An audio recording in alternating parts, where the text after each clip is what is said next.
ពេលដែលបងថ្មិញនេត្រាក៏ឃើញតែមុខជីវ៉ាកញ្ញាឡើងកាលណានឹងស្នេហាដែលកនឡងព្រោះមិនចង់រំខានឲ្យអូនមកជួបបងគឺចាប់កនឡងក្នុងចិនបងចង់ប្រាប់ពីការពិនថាចិនបងនៅស្នេហាហើយនឹងទៀងមួយថាឲ្យអូនយល់ចិត្តបងតើអូនគិនយ៉ាងណាប្រាំមកណាស្នេហ៍ព្រោះតែពេលនាងប្រែខុសពីមុននៅម្នាក់ឯងមែនទេឬមានគេនៅក្បែរបើការពិនអូនប្រែសូមស្នេហ៍ប្រាប់បងផង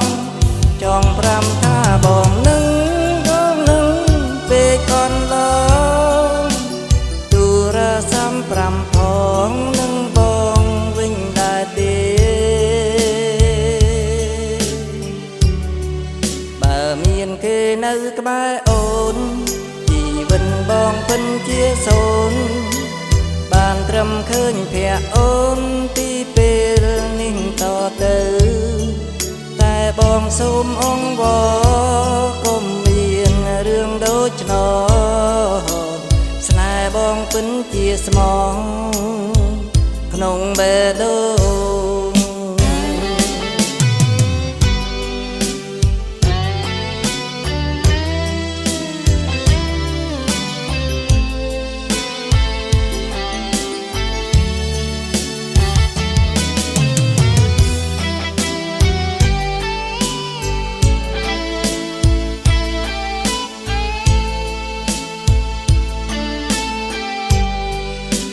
នៅម្នាក់ឯងមែនទេឬមានគេនៅក្បែរ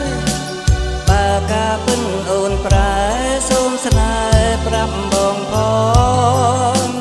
ចង់ប្រាំថាបងនឹងពេលកនឡងទូរស័ព្ទប្រាំផងនឹងបងវិញឡើយទេ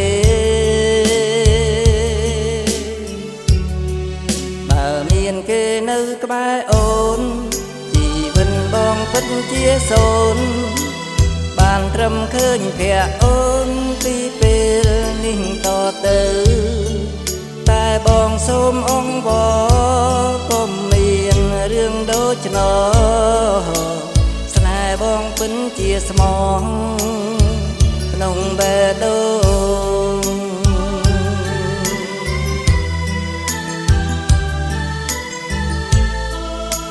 ស្នេហ៍បងពិនជាស្មងក្នុងបេះដូង